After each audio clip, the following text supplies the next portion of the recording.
Welcome to Wholesale Hotline, where we cover everything to do with wholesale real estate. I'm Jamil jdamji. I'm Brent Daniels. And I am Pace Morby. And together we cover the most important parts of wholesale real estate. Lead generation. Conversion of sellers into contracts. And dispositions. Guys, remember when you're watching this show, do us a favor and squad up in the comments. Make sure that you are liking and subscribing to the YouTube channels and in the Facebook group Wholesale Hotline. Most important, we want to know we're doing a great job for you and helping you build your business. So go give us a review on iTunes and or Spotify. So squad up and enjoy the show.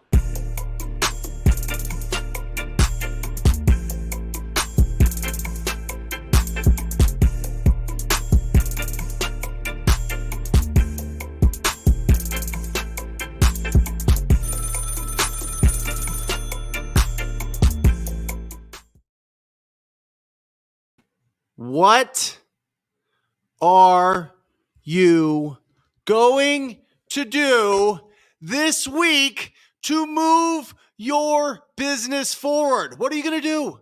Who are you going to talk to? What relationships are you going to build? What actions are you going to take?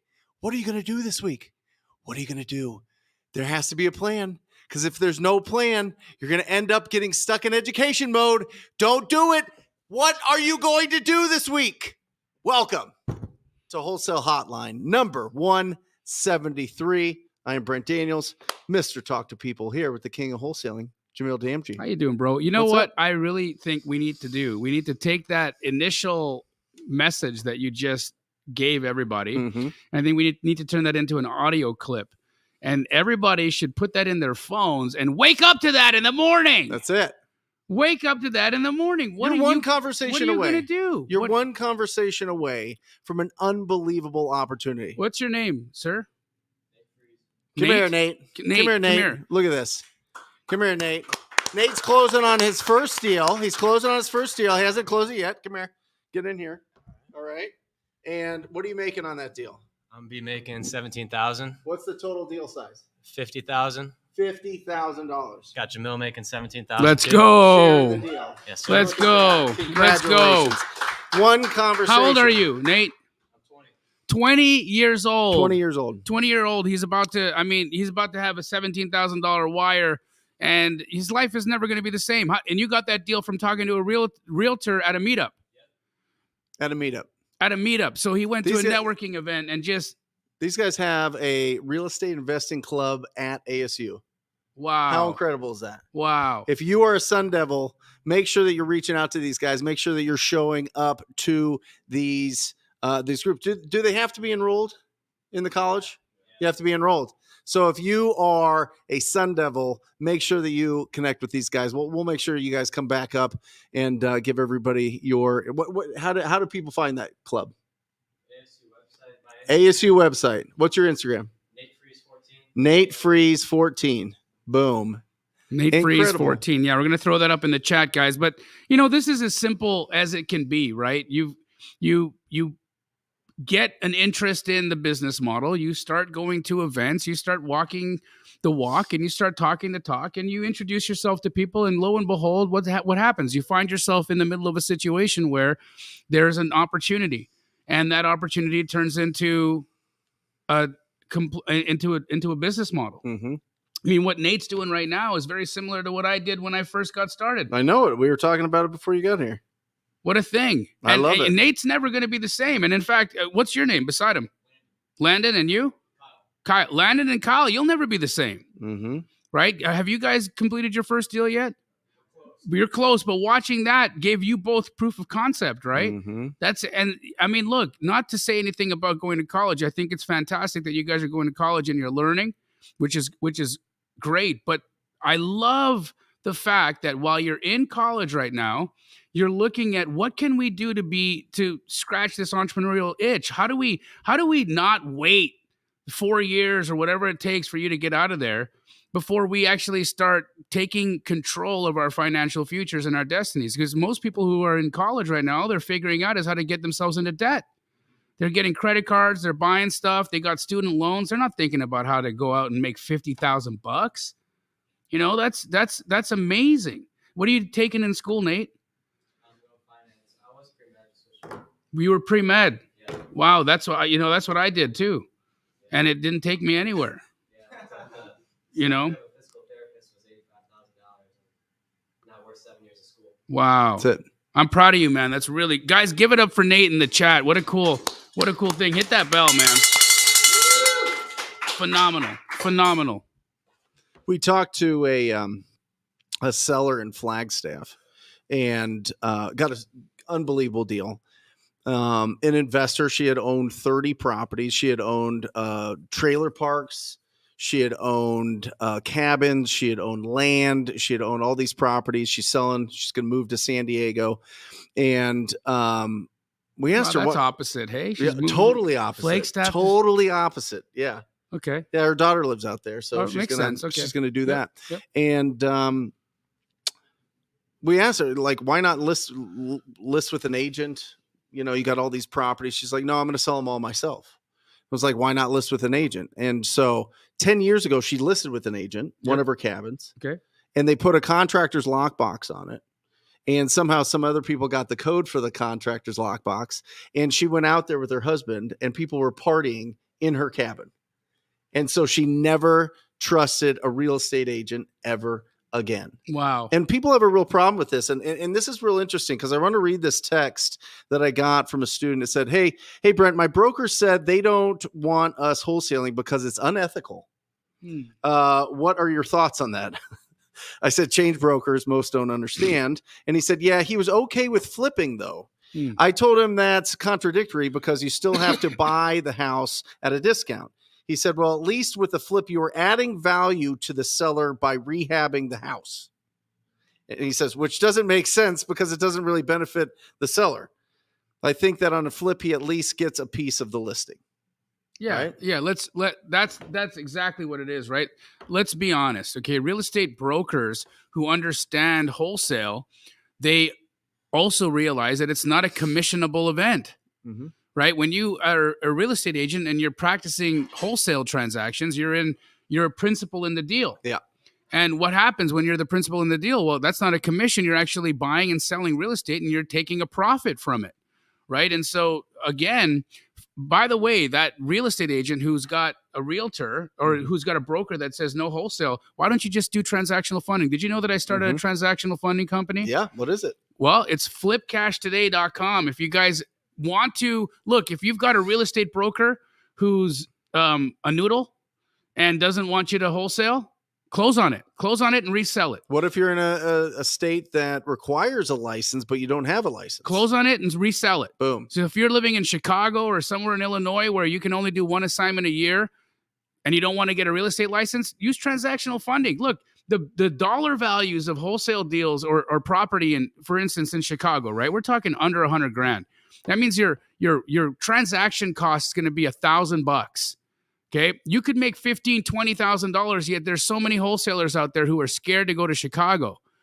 And not because Chicago lights up at night, but because they're scared to go to Chicago because they don't want to have to get a real estate license. Yep. Guys, look, there's a blue ocean of opportunity in Illinois. There's a blue ocean of opportunity. Look at this right behind us, right? And you go look at any market right now that has wholesale regulations. Yep. In fact, tomorrow morning, I'm going to make a post on my Instagram that's going to remind you guys of what states and what regulations are in those states. And if I was you, I would get a list in those states and I would start getting opportunities because guess what there's not in those states? Wholesalers. Mm-hmm. Guess what there's not in those states? Competition. You can get out there and literally swim in a deep, wide blue ocean, much like what Brent has on the screen here, and dominate. You know, I highly recommend people do that. We're in a cycle, at least with the last, I don't know, 6 or 7 deals that we have sent out to our buyer database of somebody going to the seller and reaching out to them and saying, hey, I can offer you more, cancel your deal, blah, blah, blah. Right.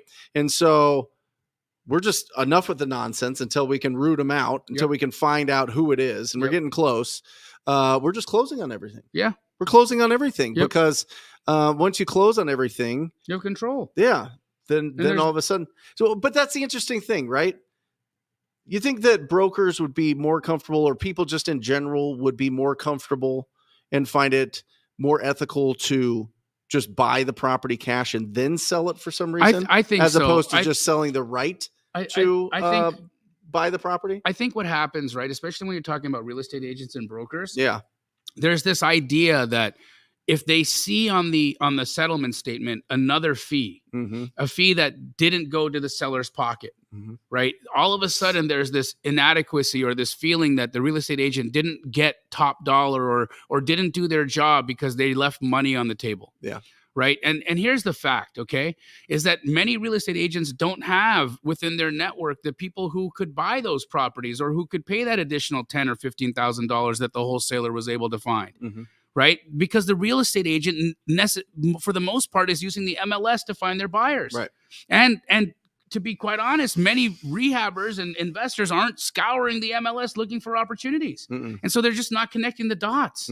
It's not about the real estate agent not having maximized the amount of money they could have got the seller. It's that real estate agent didn't have the network available to them. Right now, again, at the end of the day, a real estate agent's job is to get you what you ask for. A real estate agent's job is to protect you, is to be your fiduciary if you are a listing, if you are a seller. And sometimes the fiduciary duty is to do what's best. What's best doesn't always mean what's the highest price. Yeah. What's best could be the fastest sale. Yep. What's best could be less people walking through the house. What's best could be how about just a private sale?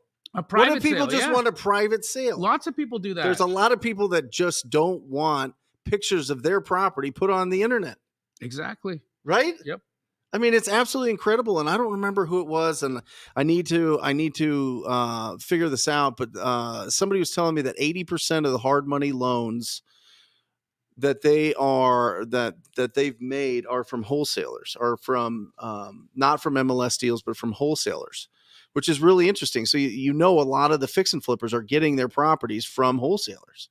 Yes, 80%. 80% of them not coming from the MLS. Yep.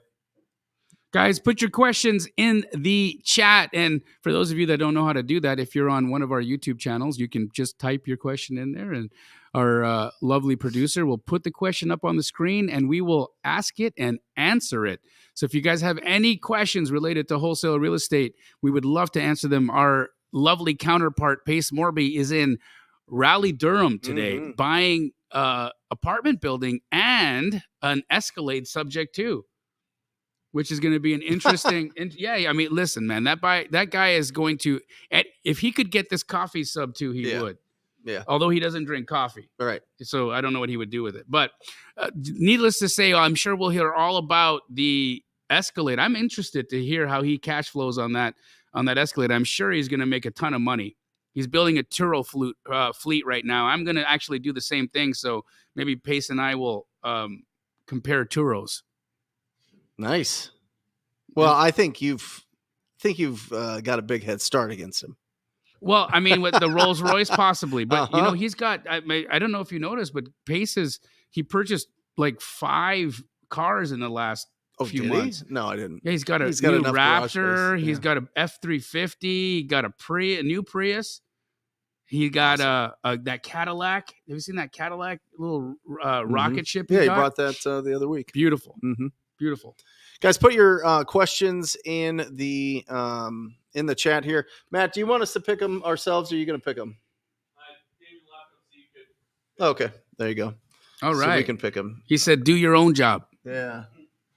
Figure it out, Brent. Here's a good one. Ooh, Abe asked, Jamil, I heard you say in one of your videos that in the Midwest, like Indianapolis, our maximum allowable offer should be 50% of ARV for cosmetic and 30% for a full gut. Are these numbers still accurate? So, Abe, great question. What I've been seeing, especially in the Midwest markets, is an increase in activity.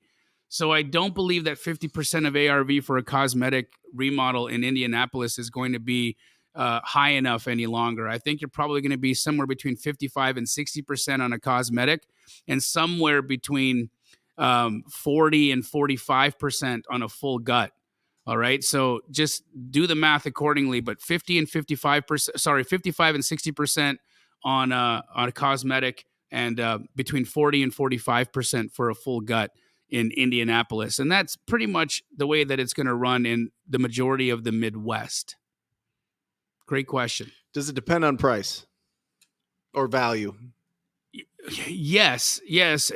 When I'm talking about these percentages, you're not in luxury, right? We're not talking big luxury remodels here. So this is typically going to be for property values $500,000 or less. But I think I don't even know if the mayor's house in Indianapolis is worth $500,000. I don't think so. No. I Not think they have a likely. cap on it, right? Yeah, They can only go so high. Yeah. That's it. What are good indicators of locations that have lots of wholesale activity going on? It's a great question. Yeah, flips, cash purchases. I mean, you could pull that information from PropStream. You could pull it from batch leads. You can go in and you could go on Zillow or Redfin right now and just look in certain areas and see, okay, how many of these properties listed look like they've been flipped, right? There's no toothbrushes there's no the bathrooms. clothes in the there's closet. No clothes. Everything looks staged. Everything looks new. Everything looks fresh. But I would say, don't overthink this part. Just go find some property owners that, have personal problems with property. We were talking about it before the show, and it's awesome having a live audience coming in before the show because it gets you all fired up and ready. But people have personal problems with their property, and our job is to solve that. So that happens in big towns. That happens in little town, big cities, little towns, whatever it is. So just take action. Just find somebody that has a personal problem with their property and have a conversation with them. And if you have enough conversations, make enough offers, you win. Yep. And if you need any help selling them, Keegley.com. Yeah. The other part though, I would say that, you can be pretty confident that you're going to be in a market where there's going to be a lot of activity if you choose markets that have populations of 500,000 or greater. I mean, you are not going to have any issues finding investors. You're going to have no issues finding buy and hold investors, rehabbers, none of that. They're all going to be active in markets that have populations of 500,000 or more. So I think if you just think of that metric, you're always going to be in a nice traffic area. Roddy says, I'm very good at identifying distressed properties while driving for dollars, but I can't seem to get in contact with the owners. Please give me something. Well, Roddy, are you calling them? Are you knocking on their door? Are you texting them? Are you writing them a handwritten note? If they're not going to answer their phone and the door is closed, you got to go in through the window. You got to find some way to get a hold of them. And so maybe try different times that you call them. Maybe try to go on the weekends and see if you could talk to the neighbors if it's a vacant property. But there's a way to get a hold of everybody. Yeah, absolutely everybody. One of the things that really worked well for Pace and I when we were out driving for dollars, we would take a picture of ourselves standing in front of the house, and then we would send it to either the email or the phone number of whoever it was that was registered to that property. We say, is this your house? If so, give us a call. And oh boy, did they ever call back fast, right? Yeah. And now again, granted, the call they weren't super happy right in the beginning. Like, who are you? Why are you in front of my house? Oh, wait. Just calling because it looks like the house is vacant. And vacant houses these days are problematic. And I'm not sure if there's somebody in there or not, but what about you selling this house? Because it looks like it needs a little bit of love. Yep. And you can de-escalate the conversation and take it from there. But yeah, sending a picture of you standing in front of the house, it works. Yeah. It sure does. How did you get their numbers? Oh, we would deal machine them or batch driven. Yep. I think right now in batch leads, actually, they've weaved in batch driven into their batch leads platform. So you can literally virtually drive for dollars just from your batch leads membership, which is pretty nice. Something just popped in my head about agents. And I think the big problem with a lot of real estate agents also is you're taught to go in there and give them your opinion of value. when we go in there, we never tell them what we think they should sell their property for. We only tell them what we can buy their property for. There is a huge difference there. Okay. If they want to get an appraisal, if they want to get an agent's opinion of value, then they should do that. They should hire somebody to be able to do that. If they want an investor to come into their house and give them a cash offer, that's what we can spend for your property. This is the offer that we can give you. It's a much different mentality. And it took me a long time to figure that out. The other piece that when I think about the way that Monique presents my offers, right? So she's a very, very proper agent, meaning that she takes her fiduciary duty real seriously. She's never going to put herself or her client in a situation where she hasn't done what's absolutely best for them. Mm-hmm. Here's how she presents it, right? She says, look, here's my thoughts about your house. Let's just say, for instance, my offer is $350,000. Mm-hmm. Okay. And she says, okay, well, I've got a cash investor right now who will pay $350,000 and he'll pay me my commission. So the $350,000 goes net to you. I think that if you did a little bit of work in this house and if you fixed some of the deferred maintenance and, you repaired it to the place where it was financeable, I think maybe you can get $400,000 for it. Yeah. Right? You're going to have to pay me commissions and whatnot. And so that's how that's going to be. Here's the other piece. If you spent about $75,000 or $80,000, maybe you can get $500,000 for it. So here's the options, right? You have the option of $500,000 that requires an $80,000 investment plus some design knowledge. You've got this option of spending maybe $30,000 and fixing up deferred maintenance, but nothing cosmetic because you're not going to have enough money for that. Yep. And are you gonna liquidate the $30,000? We don't know because the retail market isn't as bullish on houses that haven't been remodeled or to a good degree. Especially right now. 7% interest. Exactly. Better be a nice house. A gorgeous house. Right area. And that's the other part, right? So sellers that have a good real estate agent that are giving them good advice, they get to make the decision. And often when the house needs a lot of work, if they don't have design knowledge and if they don't have liquid money available to them to just be able to do a renovation and connections to contractors and the fact that they can't just walk into a cabinet store and say, you know how much a retail kitchen would cost somebody to do as a remodel in their house? Like $30,000 to $50,000. And where are they going to go? They're going to go to Home Depot or some cabinet Lowe's guy, and And they're going to say, oh, well, we can get you those cabinets in 4 weeks. It'll be 8, right? So they got 8 weeks. They got life. You know what I mean? This like holds them back from moving forward in their life. And it's almost like there's so much unknowns going on there that people are like, I don't want to deal with this. Right. You know what I mean? Yeah.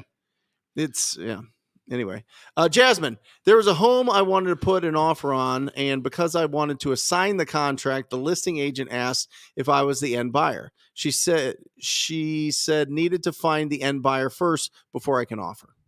Yeah. So Jasmine, I appreciate that you had a very transparent conversation with the real estate agent and let them know what your intentions were. But I would like to say that as an investor, right, you should be looking at every offer that you write as from the point of view of an investor.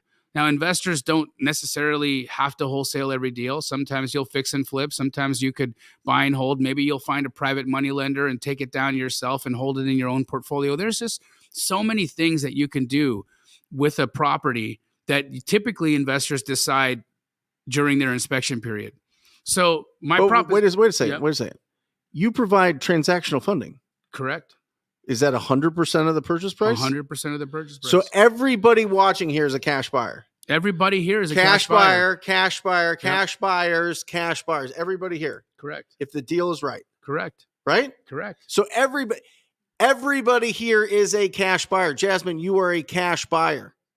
You are the buyer. That's it. Okay? Make your offer as the buyer.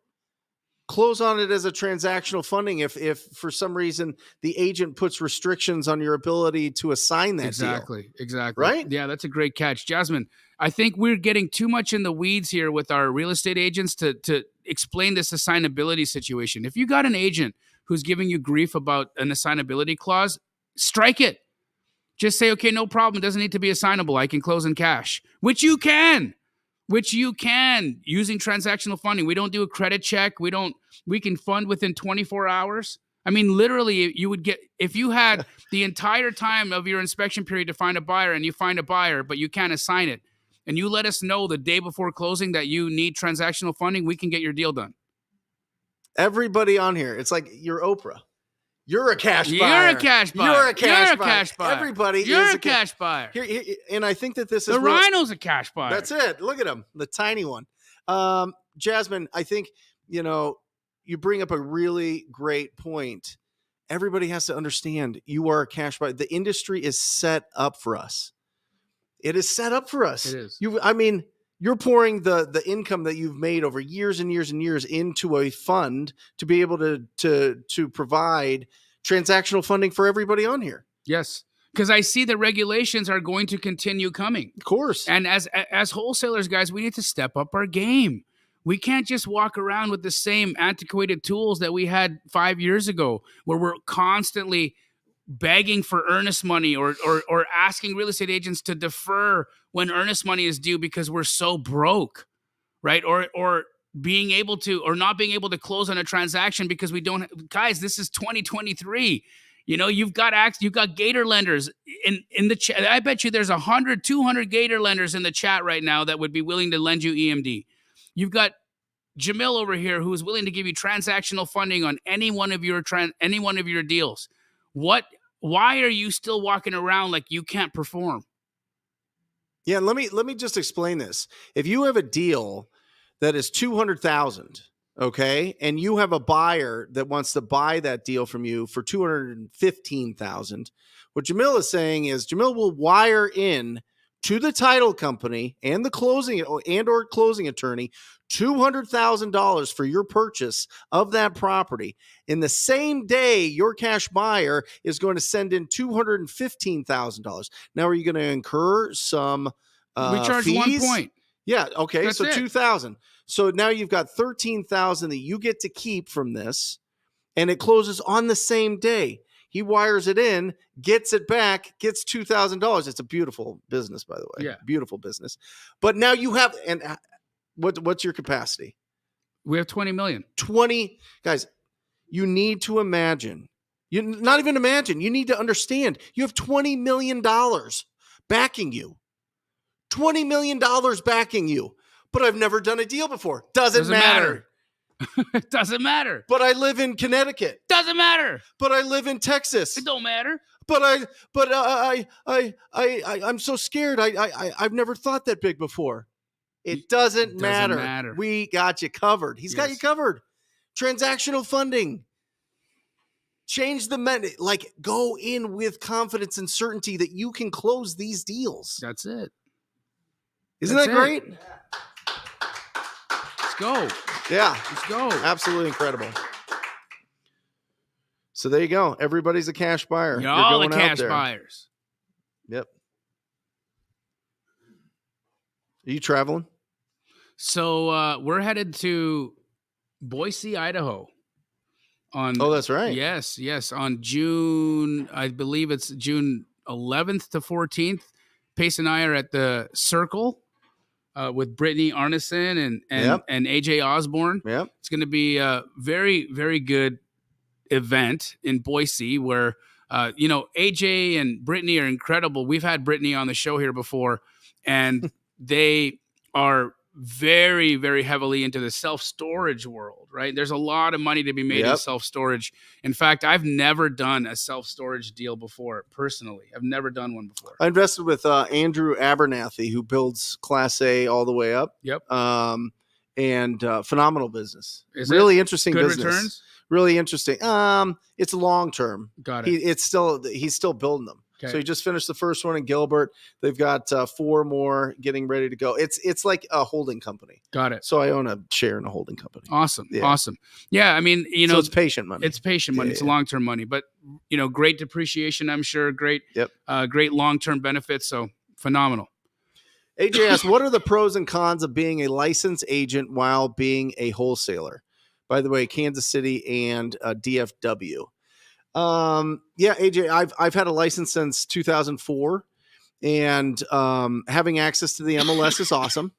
I think being around, being able to say that you're an agent to other agents It's very disarming. Yeah, it really helps out. It really helps that conversation go a lot smoother, but it's not necessary. You never needed a license to be able to do it. But I'll tell you what, if I had been able to introduce myself as, hi, I'm Jamil Damji with Keller Williams. I'm just looking for an opportunity. I mean, immediately I would have had easy alignment with the real estate agent. They would have been disarmed and had no problems about dealing with me or wanting to hear what I had to say. Right. So there was another thing I wanted to just say here, guys. And when you guys are talking to real estate agents, I want everybody to start taking into consideration, how are you presenting yourself when you're talking to these people? Because y'all are selling yourselves to agents when you're the buyer. What are you doing that for? Right? Why do you come off to a real estate agent like you're trying to convince them to do business with you? You flip that around, right? If you're going to embody the mind of a cash buyer, meaning that you've got $20 million in an account ready to deploy, which you do, every one of you, all What's 500, the site again? flipcashtoday.com. flipcashtoday.com.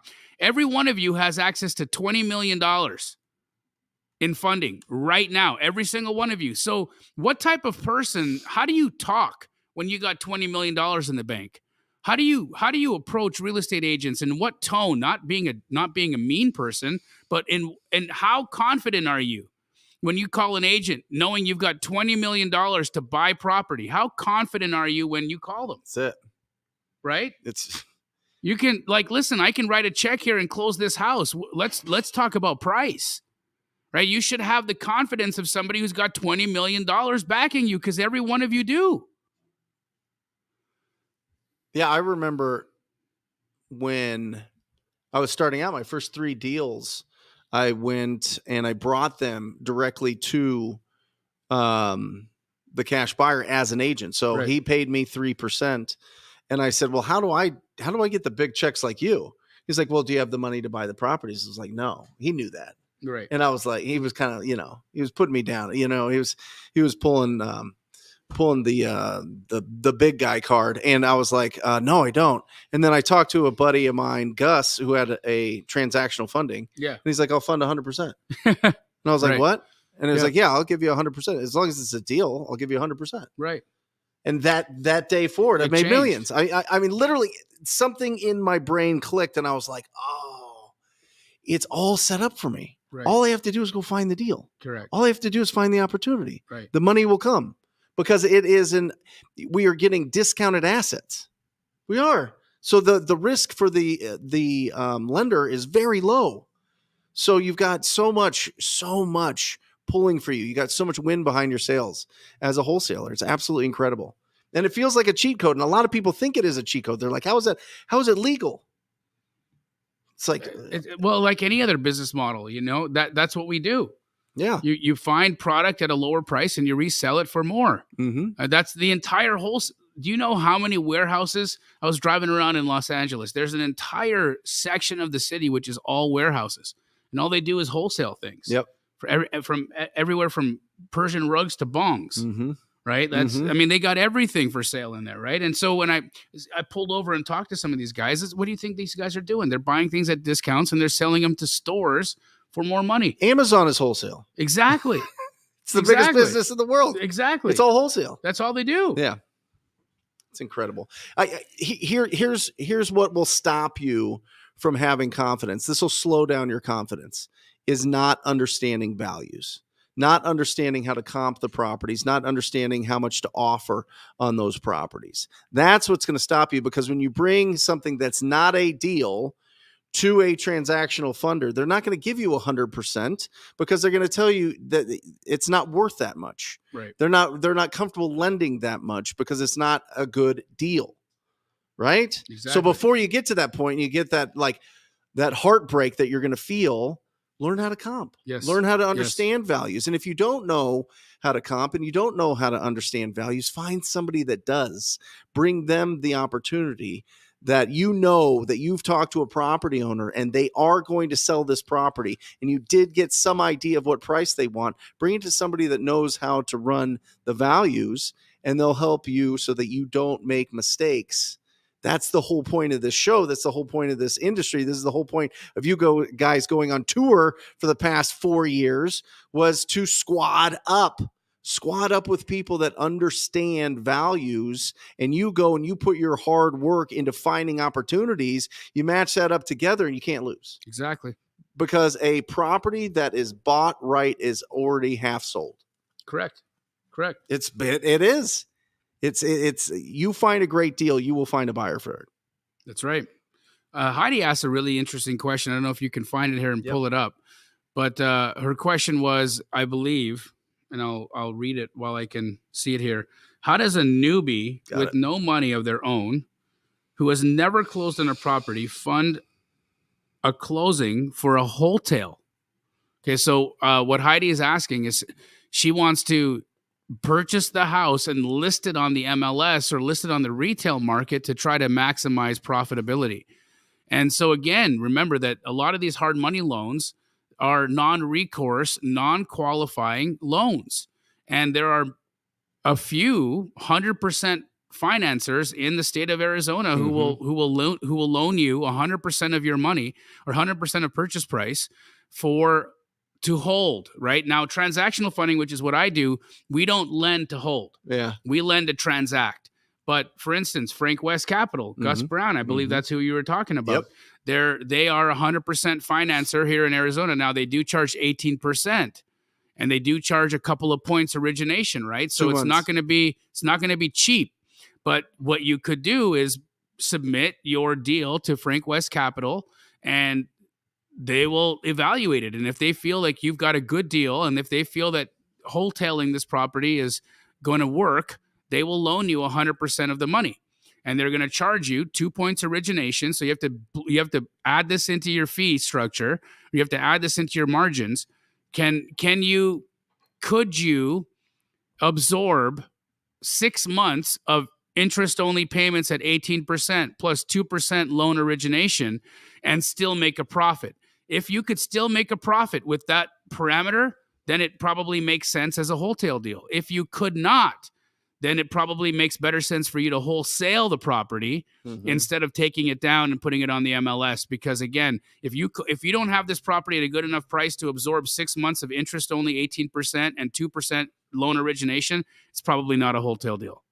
Well, that's why assigning is so powerful. Correct. Because even if you went, so in my thought, I was like, okay, Heidi, find a great deal, go to meetup.com, go to a meetup, find some investors that are actually doing business and say, hey, do you want to partner on this? But then they'll probably want 50%, which is fine. You're going to get a lot of experience. It's almost like an apprenticeship. But then you look at, what if I just assign this deal versus split this deal 50-50 to close on it, put it on the market? Where do I profit more? Because the more you profit, the more that you can last in this business. Correct. Right? You know what I mean? And so you want to get as much as you can out of the deal most of the time.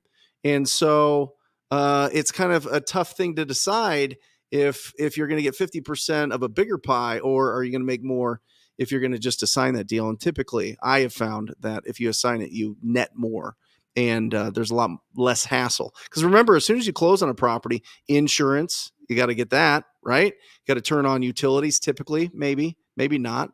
But you at least need insurance on the property, and you probably want to rekey it, get a locksmith over there and get some new keys on there, buy a lock box to put on there. These little things that you don't really think about. There's a lot more action items when you actually buy the property. So make sure that the juice is worth the squeeze, and you've got, at the end of the day, your net bottom line is the highest that you can get it. Whether that is taking it down and wholesaling it, or just assigning it and wholesaling it. So just keep your eye on the bottom line for sure. Guys, some of you said that the website doesn't work, flipcashtoday.com. I just checked it. It does. So maybe I typed it wrong. Maybe I typed it wrong, but whatever it is, flipcashtoday.com. 1% transaction fees. And if your property is under $100,000, the minimum is $1,000. This is a great question. So RSS Production says, can we use transactional? We can use transactional funding, but we need to have found an end buyer first. Correct? Yes. You need to have found an end buyer. You need to have had your end buyer signed a purchase contract, and they need to have non-refundable earnest money at title. Okay, the deal needs to be buttoned up. You can't get transactional funding on a hope certificate because it's transactional funding, meaning the deal has to have been buttoned. You have to have found a buyer. All the things need to be lined up other than the money. Okay, other than the money. And we will check with title. We will make sure that the EMD is non-refundable, all these things, because, not to say that anybody is going to pull a fast one, but fast ones have been pulled. And so what ends up happening sometimes, and just so you're aware, assignment fees won't get paid until after the deal closes. So I had somebody reach out and say, hey, look, we want to fund on a deal. Yeah.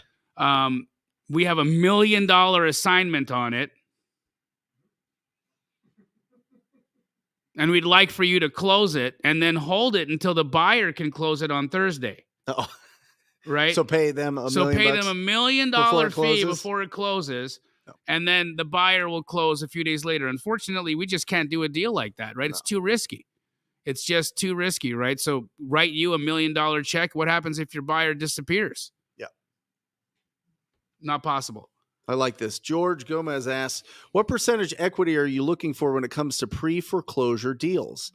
I love this, George. I would reach out to every single one of them. I wouldn't do any research. I would, if they popped up that they are in pre-foreclosure, I would reach out to them. One, it feels incredible to save somebody's credit.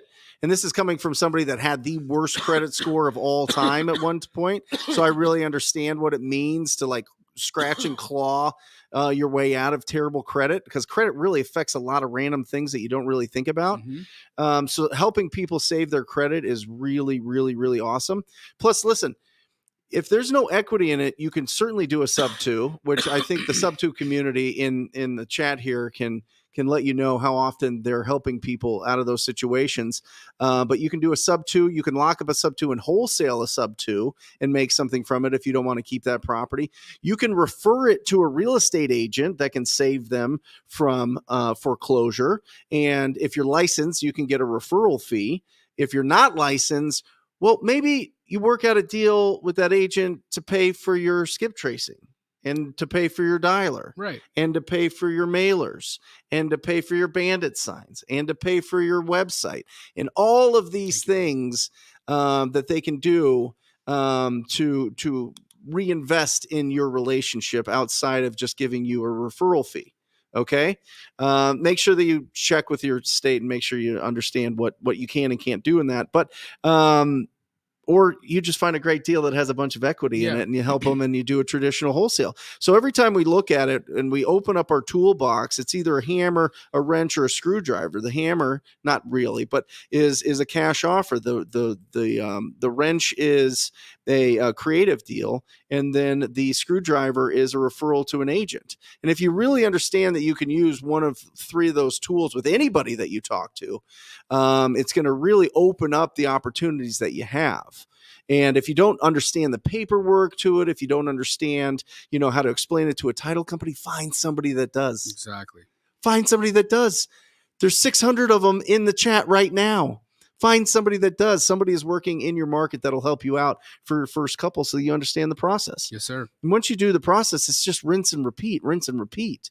It's the same thing over and over and over. And you would be surprised and shocked how much title companies want to help you get your deal across the finish line. Oh, my gosh. I mean, look, I do a show every 2 weeks with Dina Jones from Fidelity National Title. And guys, look, Fidelity first and foremost. Are you working with Fidelity at all? Yep. Fidelity Title is national, right? So the reason we do this show every other Thursday is so that, you make friends with or connect with an investor-friendly title company before you start writing offers. There's nothing worse than I get a DM from somebody that says, hey, I'm in a wholesale deal, but unfortunately I used the seller's title company because I didn't have one. And now the title company won't allow me to assign or do a double closing or anything like that. And so it becomes problematic and, creates issues for you. So you definitely want to make sure that you've got an investor-friendly title company in your back pocket. And if you don't have one, email titletalk@fnf.com. Titletalk@fnf.com. And Dina Jones will connect you to an investor-friendly title company or an investor-friendly fidelity office anywhere in the country. What a thing. For real? Yeah. What is that again? At Title Talk, so TITLETALK That's awesome. at fnf.com. Fidelity National Financial, that's fnf.com.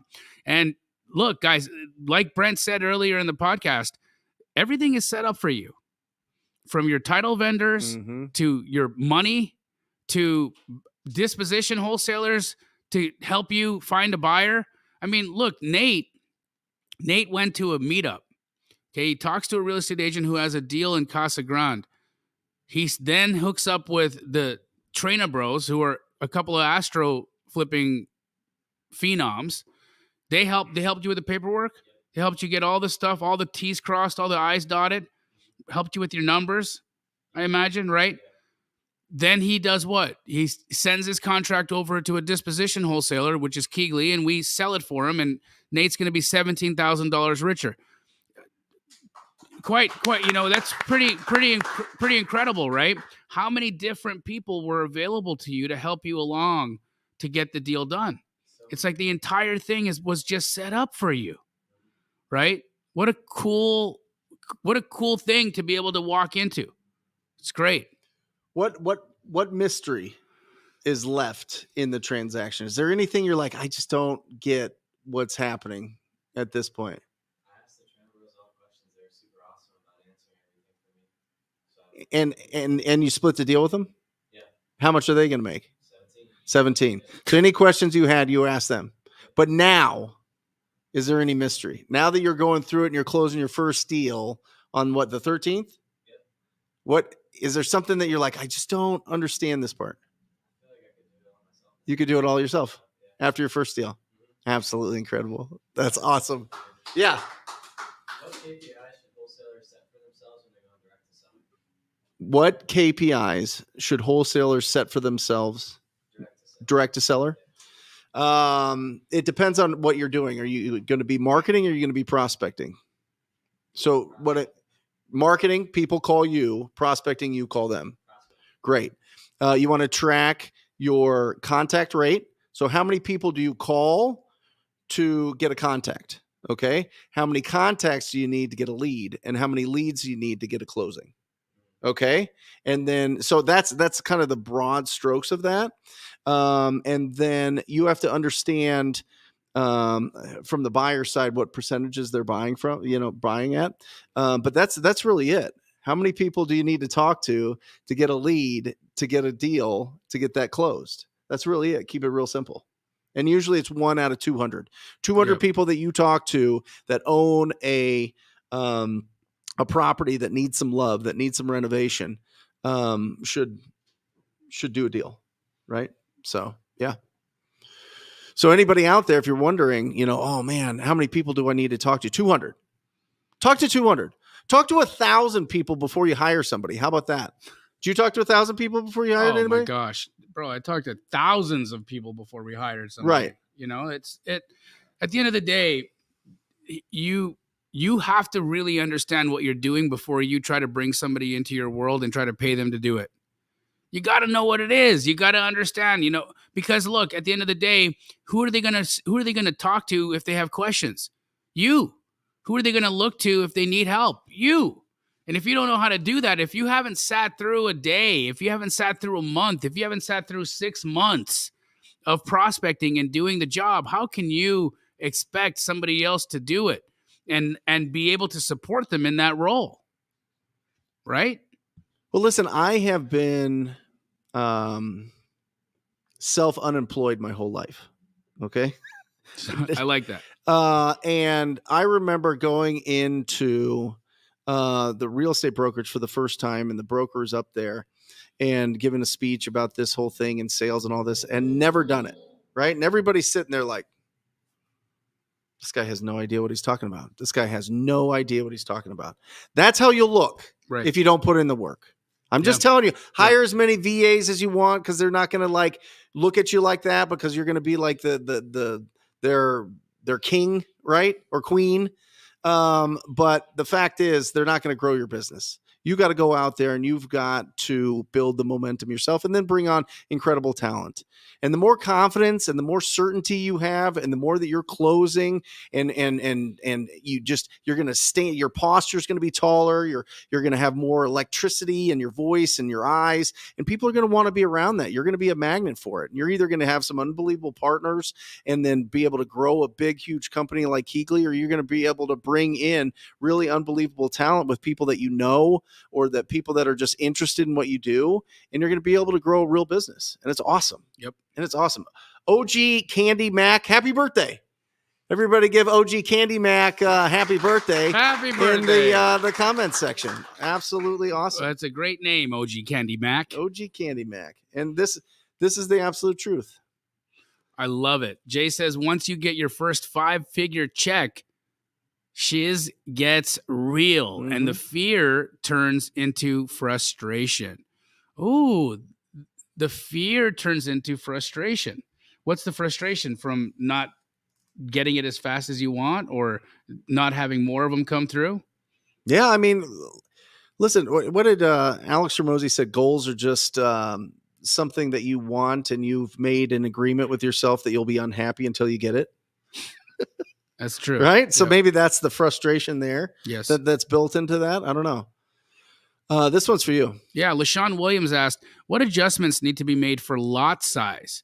If my subject property has an 8,000 square foot lot and my comp property is a 13,000 square foot lot, how do I make adjustments for this? So, LaShawn, I can't give you the answer to that until you tell me what price point your property is in, but I can give you the math. Okay. If the property is over $500,000, okay, so if you're talking luxury property over $500K, the difference there, that 5,000 square feet difference, is going to be pretty substantial. Under $500,000 though, okay, so if we're talking about starter homes, or the first time homes sort of property here, that's going to be much less of an implication. So for every 2,500 square feet, okay, for every 2,500 square feet of lot, under 500K is worth about $10,000. Okay, so this would be, if this property value is under 500K, the additional 5,000 square feet would be worth around $20,000. Yep. Okay, now as you're going above $500,000, it's 20%. Okay, so for every 2,500 square feet in lot size, you're worth about 10% more. Yep. Right? So again, if we're talking about, for instance, in my neighborhood, a half-acre lot is worth almost $900K, 8 to $900K, right? Just because of that lot size, right? Yep. So it has a lot to do with the price points of the property, LaShawn. But if it's under 500K, 5,000 square feet is going to be worth approximately $20,000. Yeah, it's real interesting. We run across that a lot. You know, when you catch somebody that's in a corner lot, and they're like, oh, this property's worth so much more because it's, a corner lot. It's a corner lot, and it's got, it's 15,000 instead of 6,000. And yeah, there's a premium, but they're not getting double. No, no. And unfortunately, sometimes a homeowner is misinformed, or they believe the house is worth tremendous amounts more, but it's not. Well, the best is when they're like, well, you could just split the lot. Right. Right? You could just build another house on this. Yeah, the back of it. You can just build a house on top of the house. Yeah. Of course, I can just put a skyscraper here. Look at Dimitri. Dimitri is crushing it from Belgium. Does deals. He does 100 deals a year in Florida. Yeah, he's great. He's great. Absolutely incredible. We met him at the summit, and a great friend of the show. Both this show and my Wednesday live show on my YouTube channel. I bought a handmade rhino from the Maasai tribe in Kenya while being on safari, and put it here at my home desk. Yes. Phenomenal. I bet it's better than this one. Well, it's not handmade by the Maasai tribe, bro. A Maasai boy, you know what he does to become a man? Wrestles a lion. What? That's what a Maasai does. Look it up. Oh my gosh. Look it up. That is awesome. That's what a Maasai does. I'm going to take my kids there. Wrestles Toughen a 'em up. lion. Toughen these kids up. Wrestles a lion. Soft kids. Love it. How many franchises you got? 118. 118. Is there any states that you don't have a franchise? No, sir. Every state. We are licensed in California and New York, two of the most difficult places to receive the ability to sell a franchise, and we're approved in both states.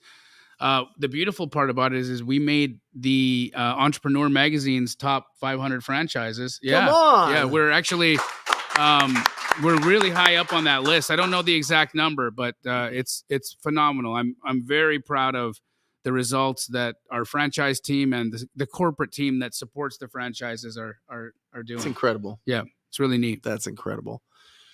Haroon Mula asked, at Jamil Damji. It's a great name. Yeah, it's great. What is the best market to start wholesaling? I'm based in San Francisco, and I feel it is not as easy as other places. Haroon, I want to remove a limiting thought in your mind, okay? I've got a very, very incredible community of astro flipping students that are smashing it in Northern California. Reach out to Jonah Korchin, reach out to Tyler Wanaka, talk to them, ask them, Angelo Ferrari, ask him, Eric Pinuelos, ask him.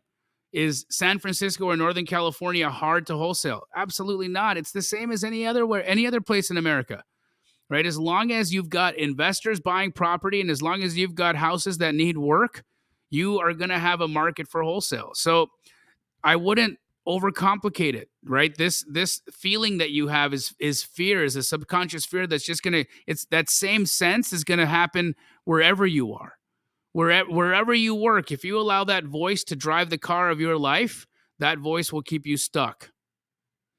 So Haroon, I would say, smash through that wall, smash through that limit, because San Francisco is a phenomenal place to do wholesale deals. Northern California is popping.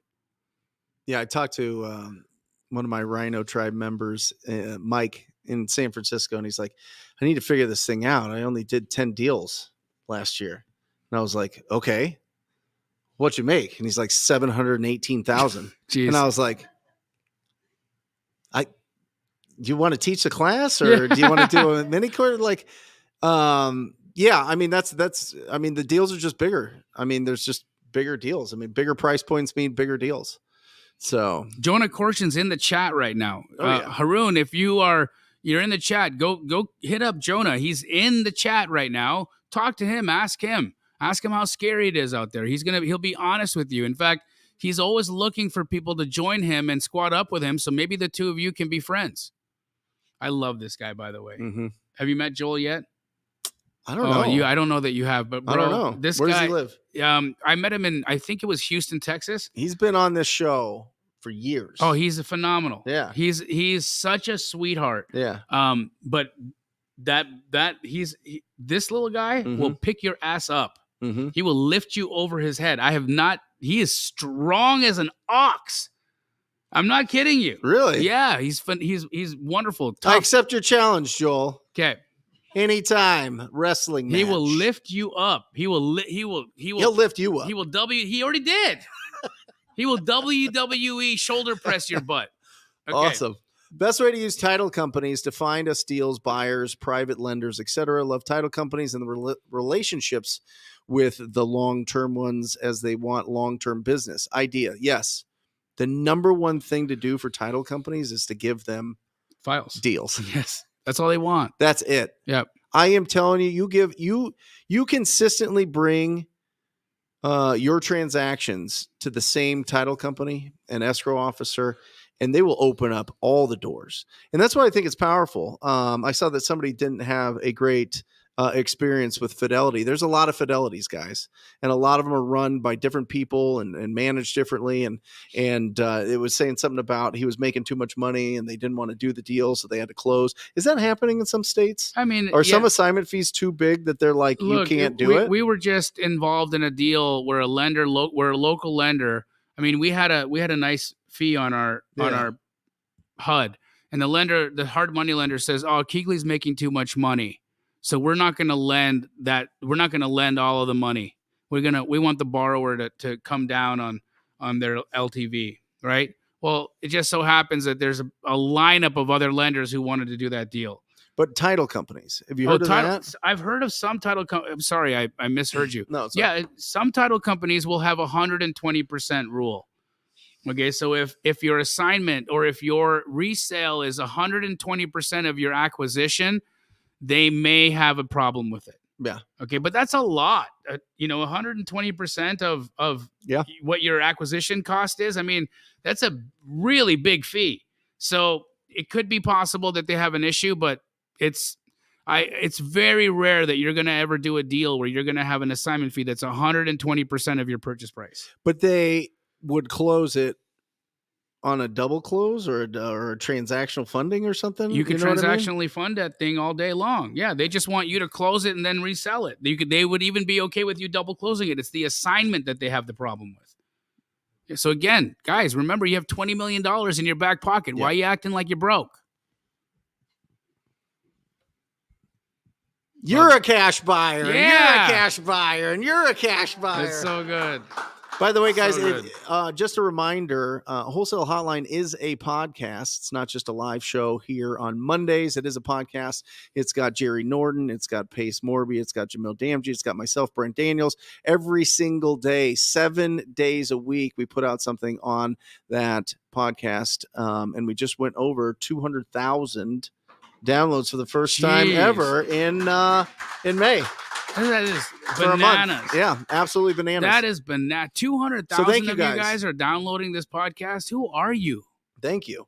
People that And are thank winning. you. Yeah. People that are winning. I'm telling So you, great. I have seen more, and maybe you're getting the same thing with the Astro students.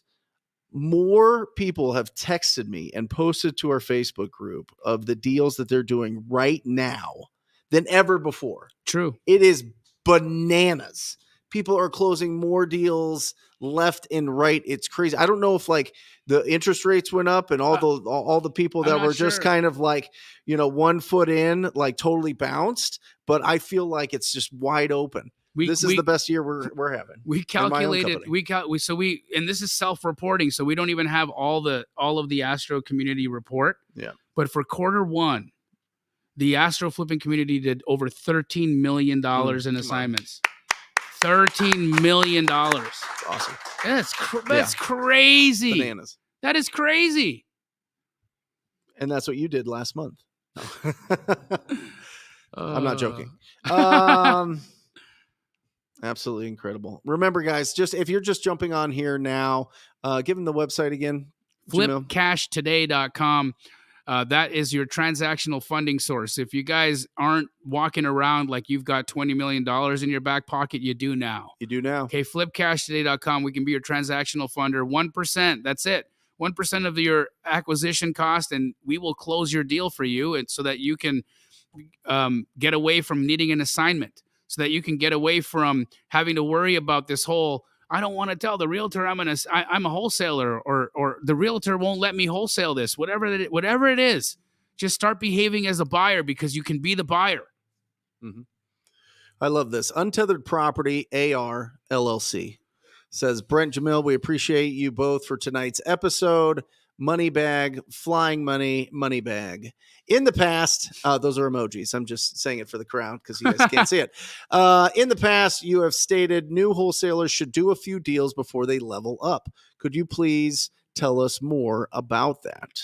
I love this. Yeah, so go ahead, because I want to understand what they mean by level up. I think that what they mean is buying rentals, developing property, or hiring a team, expanding your team, fixing and flipping. I think that that's what people think by leveling up. Let me explain my opinion on this. Finding discounted properties is the foundation of your real estate journey. Finding opportunities. That's it. That's the foundation. That's all wholesaling is, essentially, is finding opportunities. And so if you use wholesaling as the foundation of your business, and then you build systems in your business to then bring other talent in to replace yourself in each part of your business, it frees you up to go out there and be an actual investor. You use this machine that you built as a cash machine, and then you go, and instead of going crazy, go crazy as much as you want, but then settle down, okay, and then start buying assets and start buying something that is going to build wealth as opposed to just make you rich. This business will make you rich. It'll absolutely make you rich. It made him rich and wealthy because he was able to franchise his idea, which was absolutely incredible. But that's not the typical route that we have. Most of us have wholesaling businesses that nobody's ever going to buy from us, typically. So we've got this business that's just going to give us a bunch of cash, and then we go and put those into properties, right? And what happens is, when we have the opportunity to build a machine, over that experience, over that time of building that machine, we get to see everybody else's mistakes. True. We get to see everybody that gets caught when interest rates blow up by 1% or 2% or 3% or 4%. We saw a lot of flippers in our market lose all of their profits in 90 days. Okay. We've seen ourselves when you were developing. I lost over $500,000 in the market turn this year. I lost $1 million in a day. It felt like a day, but it was probably like 90 days. Wow. For real. Yeah. When I was in my 20s. And so you get to experience all these things, and you don't have to pay the stupid tax because you're almost like a voyeur. You're watching everybody do their things and seeing what's working. And you get to pick which model that you like the best, which is incredible. So if you want to go and buy a bunch of rentals, you got to see the best people that buy rentals, because guess what? They're buying properties from you. Yes. Right? Yes. How many properties have you sold to like the Zach Keeps and the other people that are building huge portfolios in town, right? Thousands. Right. But you get to see the properties that they pick and understand and get a front row experience on making sure that you're picking the right properties. Yep. Okay.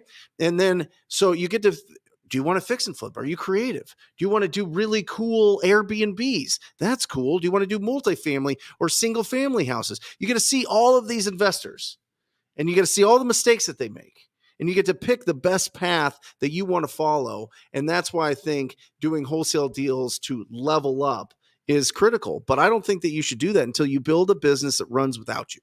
Because what happens is you try to do wholesaling and flipping and rentals and development and all these other things. Spread out, too thin. You're chasing 4 rabbits. The other part is, I want to remind you that the wholesale business, again, my wholesale business, just the one corporate store, okay, will do just under or near or over $1 million a month in assignments. Just the corporate store, okay?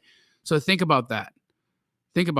How many rentals do I have to own to bring in $1 million a month? Oh, $1 million a month? Yes. Oh, geez.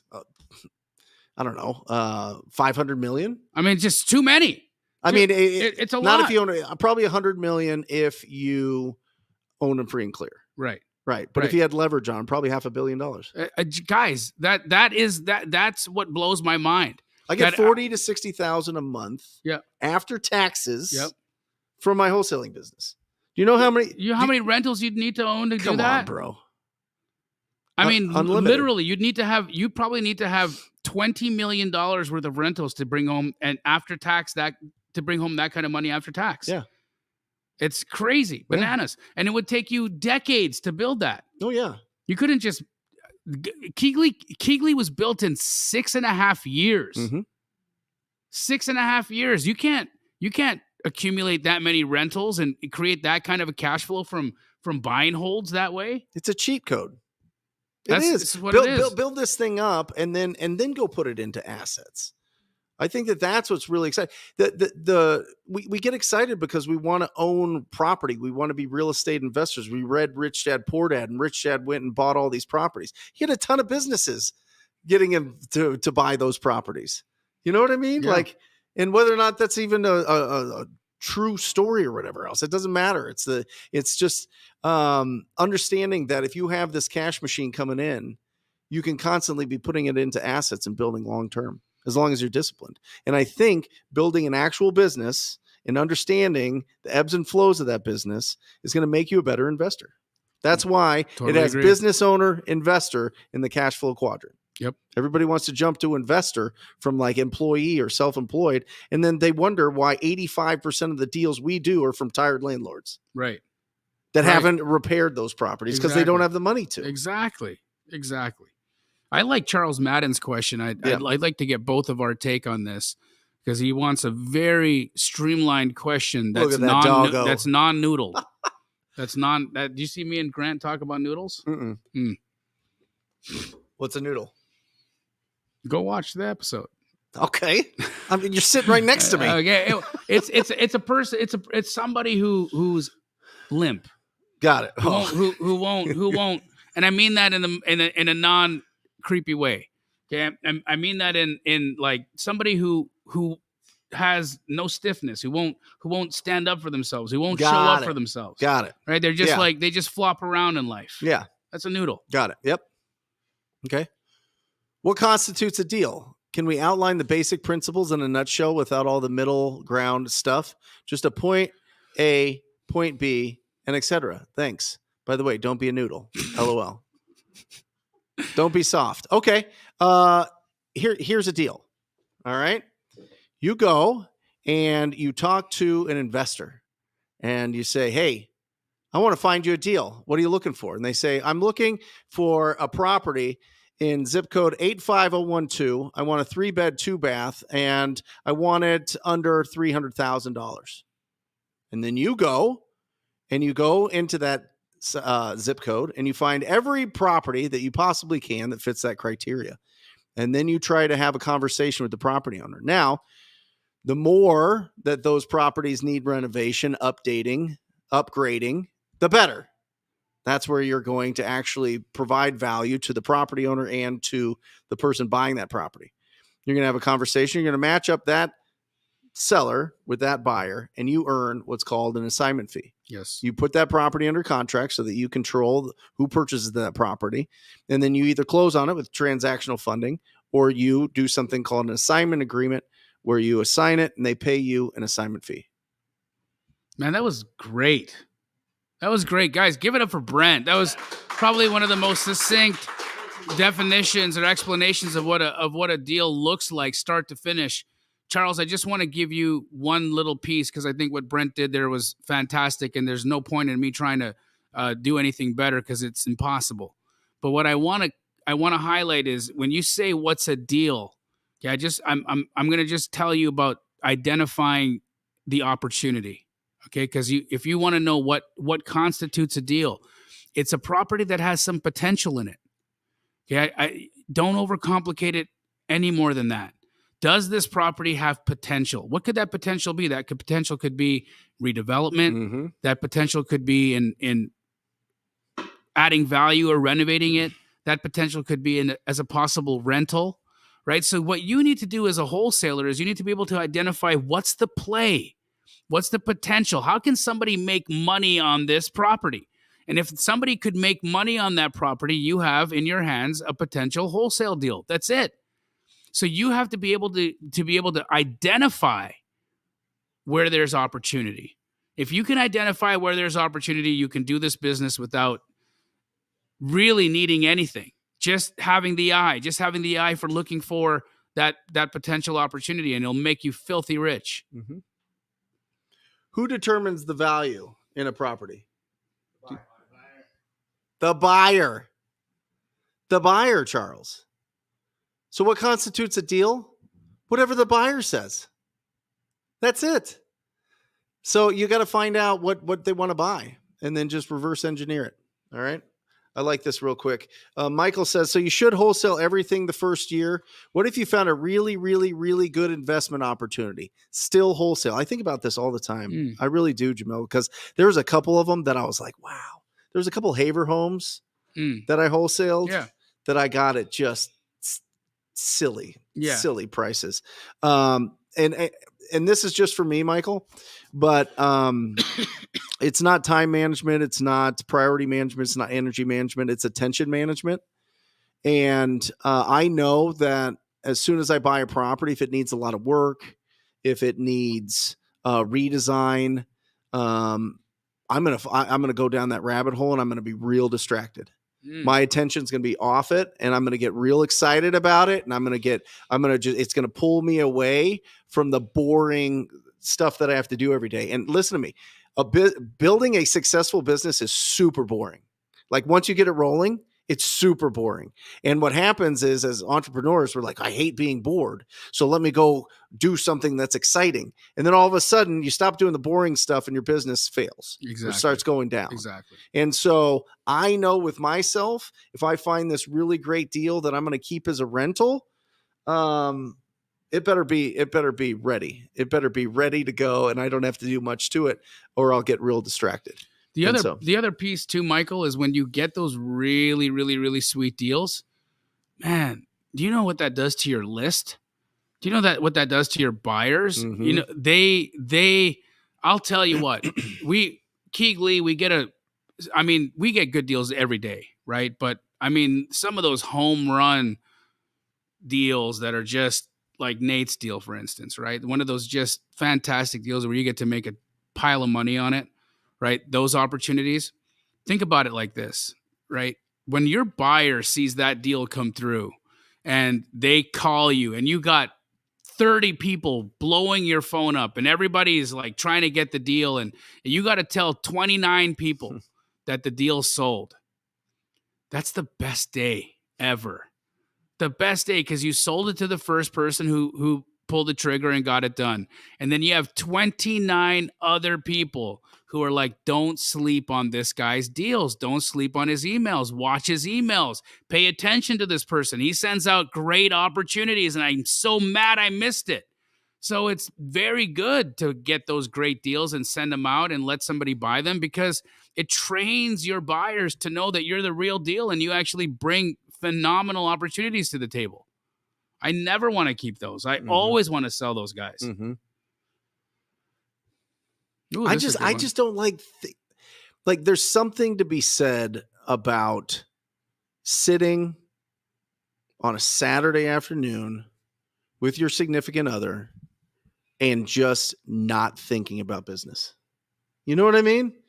And then when you have an Airbnb and that ding happens from your Airbnb and somebody doesn't like your front doormat, this has happened. Yep. This has happened. And they have replaced your front doormat. And oh, by the way, you don't have the proper cookie sheets. Right. The same text. How do I use this remote? That's the best one. Can you help me turn on my TV? There's just something about just completely turning your brain off and just chilling. Yeah. Right? Yeah. You just need to. Of course. And every time I have too many rental properties, something happens. Time. And I'm like, I just can't, I can't turn this thing off. I gotta make calls. I gotta text. I gotta do this all the time. It's 7:47 on a Saturday night. I should be making out with my wife. Right. But instead you're talking to somebody about cookie sheets. She was managing it. And then it's like, oh man. Yeah. Anyway, how many comps are needed to constitute a deal / determine strong ARV? Is one enough? Well, we're going to have different opinions on this, but in my opinion, okay, I think that finding one solid maximum comp, an anchor comp that's within 90 days of sale, to me, that constitutes your high comp, and that's the one I use to market my properties. I think when you start trying to find three, especially in a market like now, like we have right now, where there's not a lot of sales happening, where there's not a lot of recent sales happening, you're trying to find three comps to determine value. I don't think that that's really realistic. And I think that when buyers do that to you, they know damn well that the high comp is going to be the one that actually gets used by the appraiser, but they're using a blend of three so that they can drive your assignment fee or your sale price down.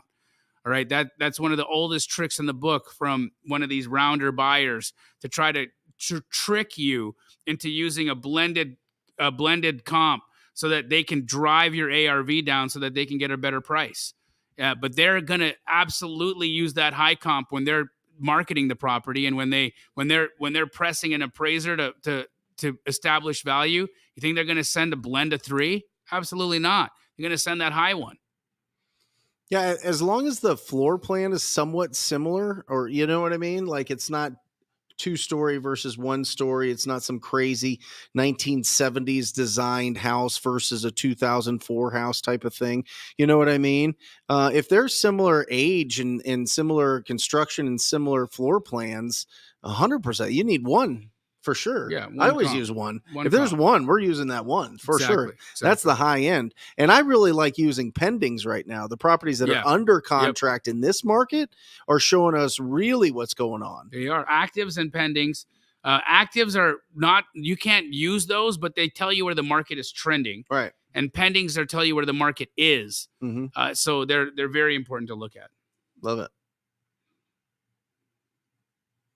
TP asks, how do you convince officials in county who run the water utility center to release public record information regarding water turnoff in the last 30 days of a district? They don't allow it here. I don't know in other. They do it. They do it states. in certain counties. Yeah. It's not.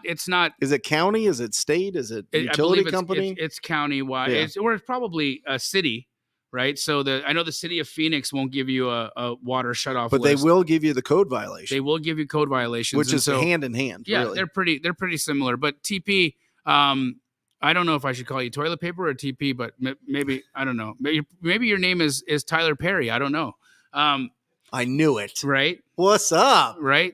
When's the next Medea coming out? Uh-huh. Anyways, truly though, this is something that's going to be city specific. So if you're really interested in a water shutoff list, then find a market that allows those and work that. Awesome. Ray Santos.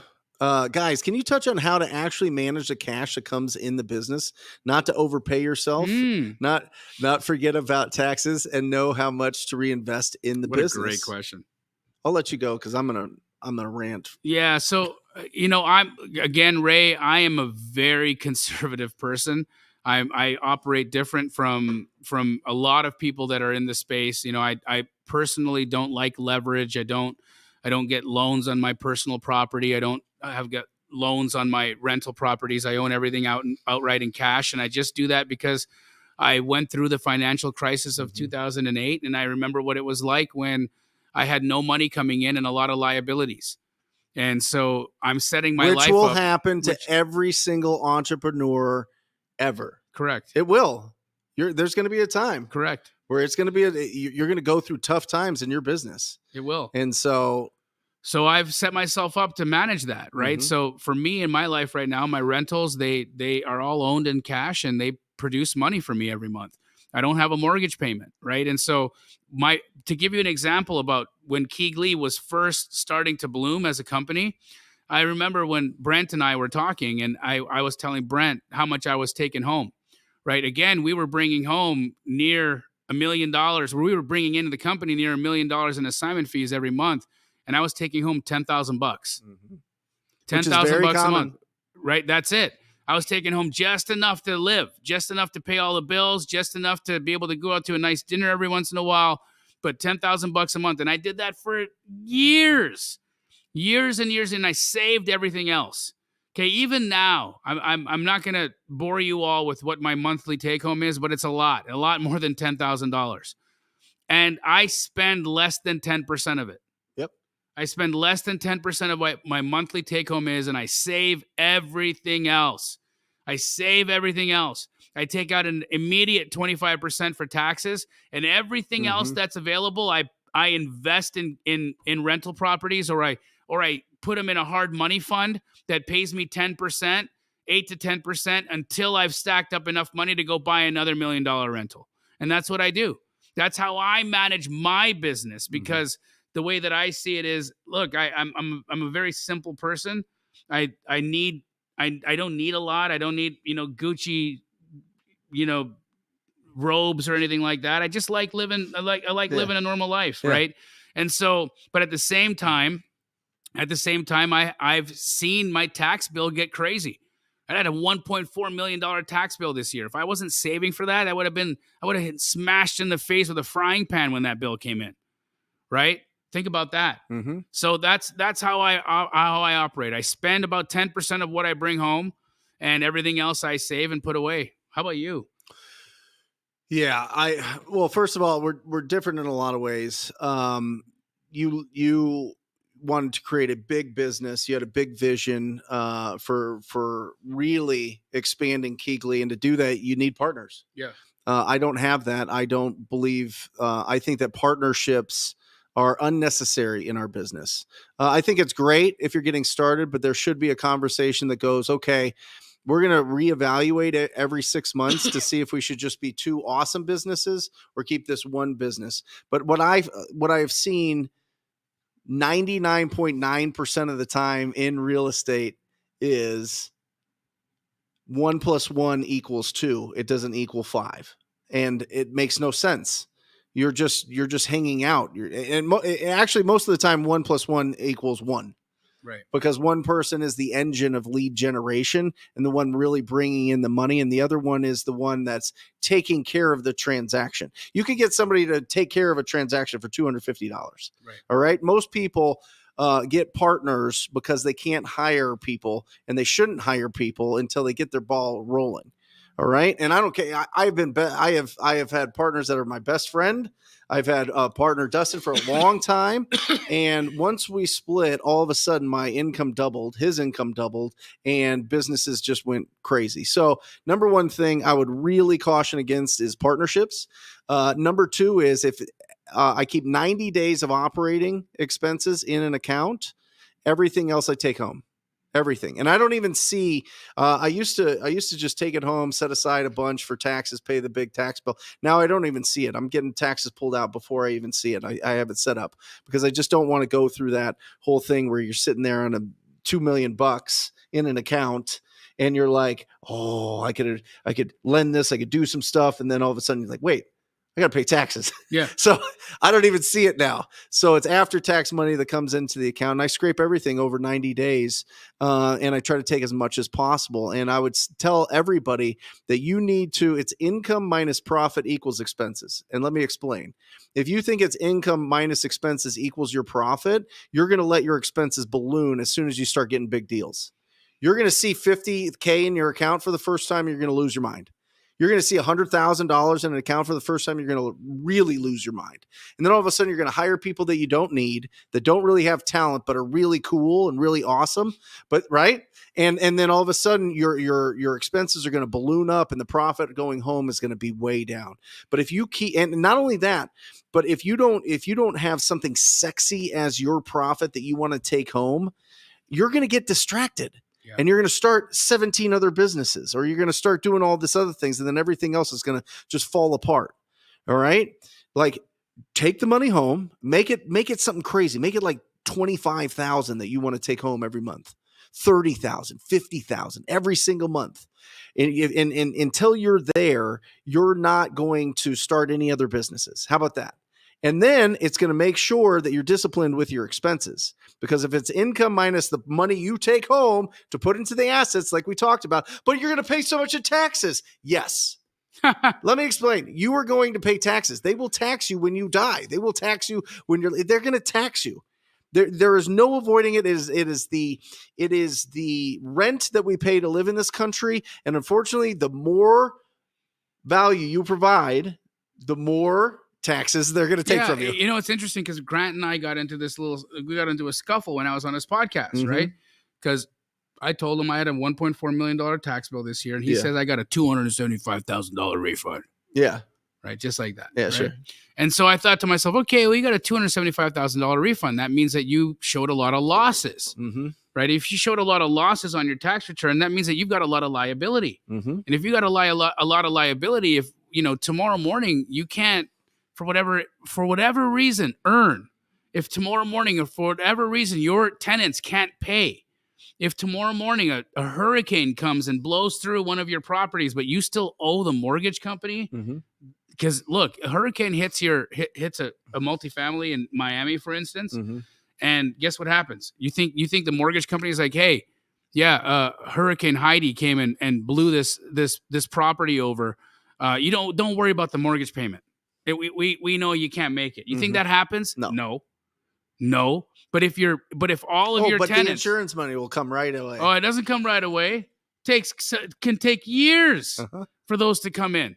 Right now, all of a sudden, you don't have the debt service to pay. That look, This is how I went broke in '08. I didn't have the debt service because the lending changed. The bank changed the rules on me, and then I didn't have the money to pay the rules that they changed midway through the game. Mm-hmm.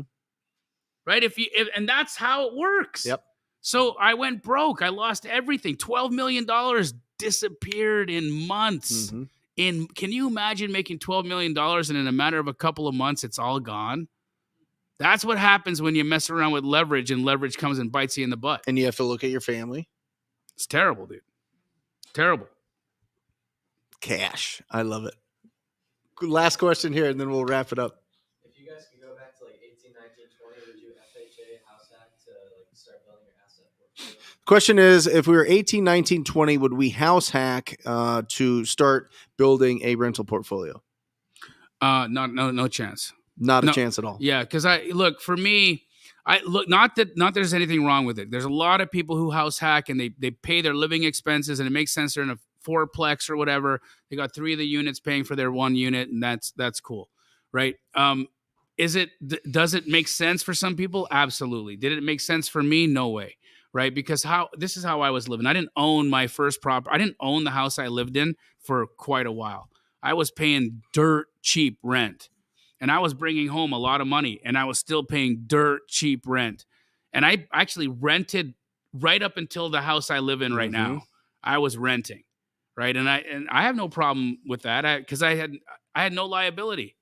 I could de-escalate my quality of life if life changed for me. I could escalate my quality of life if life got better for me. But whatever it was, I was like, until I can buy my house outright, I'm just not going to worry about needing to go and put myself in this big loan. Mm-hmm. So I think, everything works until you get punched in the face, right? Until something happens and one of your tenants stops paying, until you get a fire in a unit because, somebody decided to cook meth in your kitchen, right? These things happen. You've got no idea what people can do and how people can be. Just look at any of these wholesale deals. Look at the pictures in any of these wholesale deals and look at how people live and determine whether or not you'd want them as one of your neighbors in your house hack. People have that. When's the best time to plant a tree? It was 20 years ago. When's the best time to buy real estate? 20 years ago. That's total bullshit. There are right times to buy real estate. And when you're talking about getting an FHA loan, that means that the property is going to be in good shape, which means that you're probably buying it retail, right? And then you get a nice payment on it and your friends or whatever like cover the payment. And you're putting all this together and you're living and you're doing that, but you have to think about this property. It's now your responsibility. You just talk to one person at a meetup and the deal is worth $50,000. Do you know how much rent your homies have to pay you to get $50,000? Not only that, look at the amortization schedule of a typical 30-year loan. You're paying off the debt is maybe a couple grand a year for the first 20 years. You're going to be hundreds of thousands of dollars in interest. And right now we're not in a tremendously appreciating market. So now you've got a responsibility. You're stuck with this thing. Right now, at this point, you could move anywhere. You could live anywhere. You could do this business from anywhere. You could experience the world. You could live in Shanghai and do this business. You could live in Singapore. You could live in Athens. You can live in Rome. You could live anywhere, right? But you have a property, and you've got this responsibility. It's kind of anchoring you down. You know what I mean? And so it's just a different thought. I think that you could build an incredible business, stay focused, pay rent for a bit, and then buy a property that you really like later on after you're getting incredible amount of passive income. Yeah. From your business, I mean. That's it. That's it, guys. That's it. Wholesale hotline number what? 176? 173. 173. We've been doing this 173 weeks. Yep. That is so long. It's incredible. It's been an honor. Wow. You're the best. Wow, guys. Incredible. Awesome. Thank you guys for tuning in. Thank you guys, live audience. Thank you guys. We love you guys. Live show on your YouTube? Yeah, so I will be not live this week. Okay. But just want to remind you guys, if you need transactional funding, flipcashtoday.com. And if you need a proof of funds, if you're writing offers with real estate agents, go to flipfundllc@gmail.com, and I'll provide you a proof of funds. Awesome. What do you got going on? Wednesday live show, 10 a.m. Pacific Standard Time. Come join us. If you have any questions, you want to celebrate some success, you want to squat up, and I'm going to give you something that you can implement into your business right away in the first 15 minutes. We love you guys. We'll see you next week. Boom shakalaka.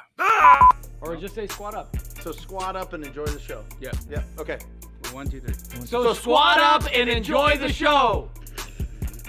What are you doing? I didn't say nothing. Why? I don't know. Okay. So squat up and enjoy the show. Cool. I think we should use the one where Jamil doesn't say anything.